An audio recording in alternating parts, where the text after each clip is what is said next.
సరే, శ్రీ మహావిష్ణువుకి ఒక సందేహం కలిగింది. ఇంతకుముందు శంకరుడి యొక్క తేజస్సు పార్వతీదేవి యొక్క గర్భము లోపట ప్రవేశపెడదామనుకునేటువంటి సమయంలో దేవతలంతా వచ్చి డిస్టర్బ్ చేసినారు. అప్పుడు శంకరుడి యొక్క తేజస్సు కింద పడిపోయింది. దేవతలంతా వెళ్ళిపోయినారు. కానీ ఆ తేజస్సు గురించి విచారణ జరగలేదు పార్వతీ పరమేశ్వరుల మధ్యలో. గుర్తుందా నిన్న చెప్పిన కథ?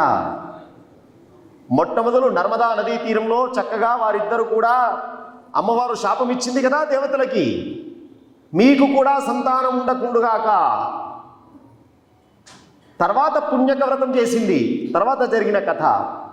మొట్టమొదలు తేజస్సు పడిపోయింది కదా. శ్రీ మహావిష్ణువుకి సందేహం కలిగింది, ఆ తేజస్సు ఎటుపోయింది?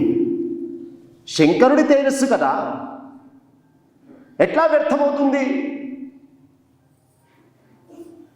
భూమి మీద పడ్డదా? ఎవరికి తెలుస్తుంది? లోకములో ఎవడి వ్యవహారమైనా జాగ్రత్తగా కనిపెట్టేవాడు ధర్మదేవత. శ్రీ మహావిష్ణువు ధర్మదేవతను పిలిచాడు. అబ్బాయి, శంకరుడి యొక్క తేజస్సు ఎక్కడ పడిపోయింది అంటే ఆయన అన్నాడు, స్వామి భూమి మీద పడ్డది. భూదేవిని పిలిచాడు. అమ్మా, శంకరుడి యొక్క, ఎందుకంటే ఆ తేజస్సు వ్యర్థం కాదు, ఏదో ఒక రూపమో ఒక శక్తో ప్రాదుర్భావం జరిగి ఉండాలి.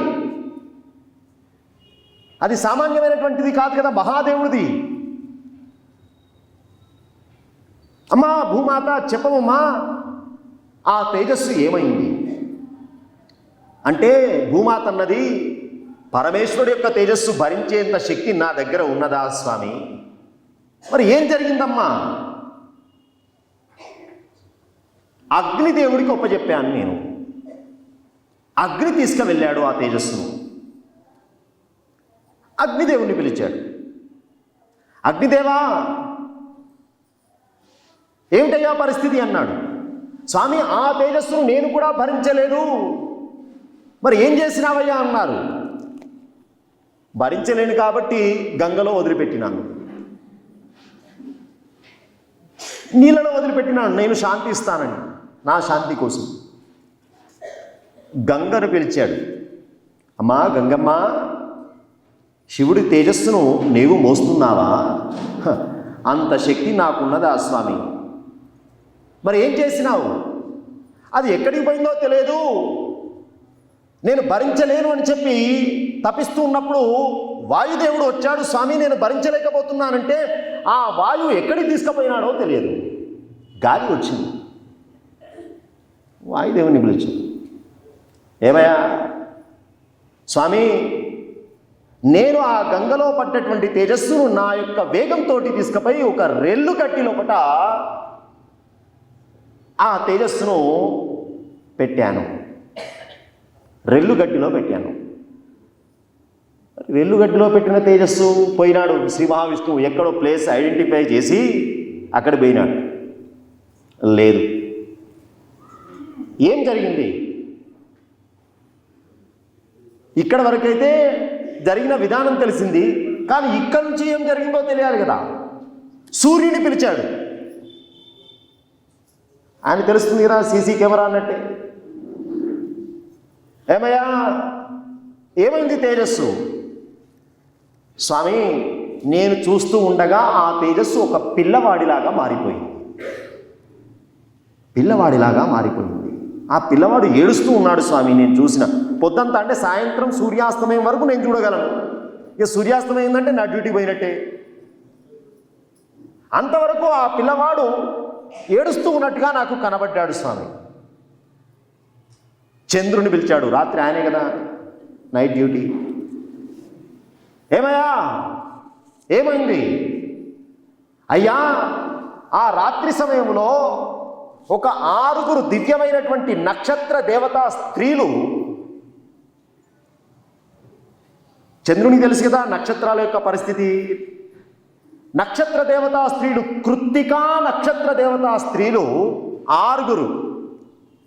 వాళ్ళు ఎక్కడికి పోయినా ఆ కృత్తికా నక్షత్ర దేవతలు 6 ఉంటారు. ఆ 6 స్త్రీలు అలా వెళ్తూ వెళ్తూ ఈ పిల్లవాడు కనబడగానే ఈ పిల్లవాడిని పట్టుకొని పోయినారయ్యా కృత్తికా నక్షత్ర దేవతలు. వెంటనే కృత్తికా నక్షత్ర దేవతల దగ్గరికి వ్యవహారం వెళ్ళింది. ఎట్లా ఉన్నాడు? చక్కగా పిల్లవాడికి తమ పిల్లవాడు, దొరికిన పిల్లవాడు అందగాడు, ఎంత చక్కని సౌందర్యం. సాక్షాత్తు పార్వతీదేవి మోయాల్సినటువంటి సంతానం. ఆ తేజస్సు అద్భుతమైనటువంటి సుందరమైనటువంటి రూపంతో అలరారుతూ ఉంటే ఆ పిల్లవాడిని తమ పిల్లవాడిగా భావించి ఇంటికి తెచ్చుకొని ఆ కృత్తికా దేవతలు పోటీ పడ్డారట ఆ పిల్లవాడికి స్తన్యం ఇవ్వడానికి, పాలివ్వడానికి. చూడండి, తండ్రి జీన్స్ కదా, మహాదేవుడు కదా, బోలావాడు కదా, ఎవడిని దూరం చేయడు ఆయన. కాబట్టి 6 తల్లులను సంతృప్తిపరచడం కోసం 6 ముఖాలతోటి ఆ కృత్తికా దేవతల యొక్క స్తన్యాన్ని స్వీకరించాడు స్వామి. అందరూ తమ పిల్లవాడే అనుకుంటూ ఉన్నారు. 6 ముఖాలతో ఏం పేరు పెడదాం? కాబట్టి మన పిల్లవాడుగా పెరుగుతున్నాడు కదా, మన దగ్గరే పెరుగుతున్నాడు కదా, కాబట్టి కార్తికేయ, కృత్తికా నక్షత్ర దేవతల యొక్క సంతానం కార్తికేయ. 6 ముఖాలు ఏర్పడి 6 తల్లుల్ని, అంటే చిన్నప్పటి నుంచే ఆయన తత్వం చూడండి. తనని ఎవరు ఏది కోరితే అది ఇచ్చేటువంటి బోలాతత్వం ఈయన దగ్గర కూడా ఉన్నది. 6 ముఖాలు కలిగిన వాడు కాబట్టి షణ్ముఖ, షట్ముఖ, షణ్ముఖ. ఆర్ముగం తమిళంలో, షణ్ముఖుడు. శ్రీ మహావిష్ణువుకు తెలిసింది, ఓహో శంకరుడి పుత్రుడు ఇప్పుడు కార్తికేయుడిగా, షణ్ముఖుడిగా కృత్తికా దేవతల దగ్గర పెరుగుతున్నాడా? ఎక్కడ పెరగాల్సిన పిల్లవాడు ఎక్కడ పెరుగుతున్నాడండి?